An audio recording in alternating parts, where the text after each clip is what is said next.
রাতের বেলায় বয়ান করে মাদ্রাসায় ঢুকলাম, রাত্র তখন 3টা বাজে। আমি মাদ্রাসায় ঢোকার পরে আমার মাদ্রাসার বিল্ডিং এর সামনে দিয়ে আমি একটু পায়চারি হাঁটাহাঁটি করি, এটা আমার অভ্যাস। দেখি ছাত্রদের কোনো সমস্যা আছে কিনা। হঠাৎ দেখি বিল্ডিং এর সামনে দিয়ে হাঁটতেছি, গুনগুন গুনগুন করে কান্নার আওয়াজ। রাত্র 3টা, আমার কলিজায় যেন আঘাত হানতেছে। আল্লাহ, ও মালিক, গভীর রাত, মানুষ ঘুমায়, পশু পাখিরা ঘুমায়, এই রাতে আবার কে কাঁদে?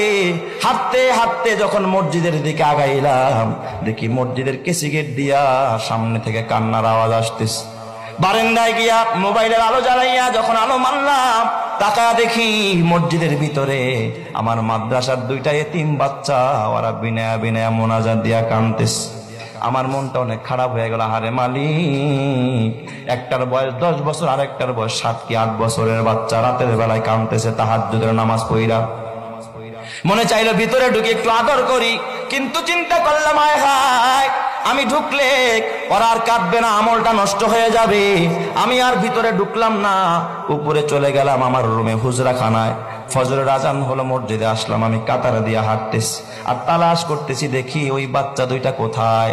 হঠাৎ দেখি বাচ্চা 2টা মসজিদের পিছনের সফে, ওরা আমার মসজিদে ফজরের পর সূরা ইয়াসিনের আমল হয়, আসমায়ে হুসনার আমল হয়। ওই বাচ্চা 2টা সূরা ইয়াসিন পড়তেছে। আমি একটা ছেলের মাথায় হাত দিয়া বললাম, বাজান, দোয়া শেষ হইলে তোমরা 2জন আমার রুমে আসবা, তোমাদের সাথে আমার পার্সোনাল কিছু কথা আছে। ওরা 2জন দোয়া শেষ করে আমার রুমে গেছে। আমি কাছে বসাইতে চাইলাম খাটের ভিতর, আমার সাথে বসলো না। ছাত্ররা ওস্তাদের খাটে বসে না, আমার পায়ের সামনে বসেছে। বড় ছেলেটা বয়স 10 বছর হবে, ছোটটার বয়স 7 কি 8 বছর। জিজ্ঞাসা করলাম মাথায় হাত দিয়া, বাজান, রাতের বেলায় তোমাদের 2জনকে কাঁদতে দেখছি, কারণটা কি খুলে বলো। বড় ছেলেটা জিজ্ঞাসা করার সঙ্গে সঙ্গে তাকায় দেখি হাউমাউ করে কাঁদতেছে, গাল বায়া বায়া পানির ফোঁটা পড়তেছে। আমার ডাক দিয়া কয়, হুজুর আপনি কি চিনেন না? আমরা 2জন আপন ভাই, এটা আমার ছোট ভাই, আমার বাবা আজকে দুনিয়াতে বাইচা নাই।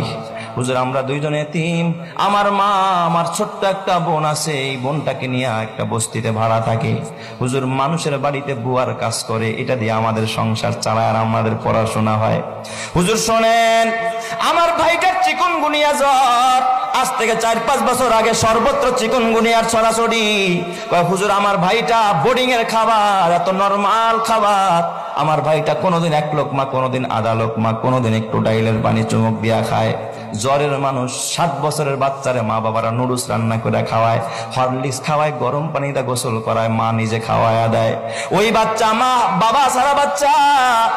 ও হুজুর, গতকালকের ঘটনা, আমার ভাইটা 1 লোকমা খানা খায় না।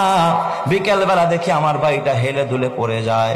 আমার ডাক দিয়া কয়, ভাইয়া একটা রুটি কিনে দাও, দেখি পানি দিয়া ভিজায় খাইতে পারি কিনা, বন্ডডির 4 দোকানে বেশ।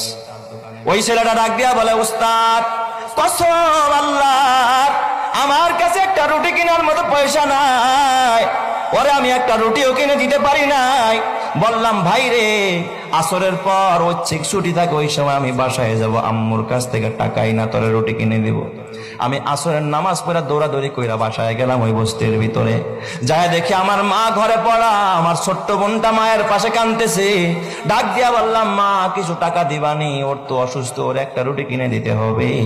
আমার মা আমার ডাক দিয়া কয়, বাবা আজকে 4-5 দিন হয় আমি অসুস্থ, কাজে যাইতে পারি না, ঘরে খাবার নাই, বাড়িওয়ালায় ভাড়া চায়, ভাড়া না দিতে পারলে ঘর থেকে বের করে দিবে, আমি করে কেমনে টাকা দিব।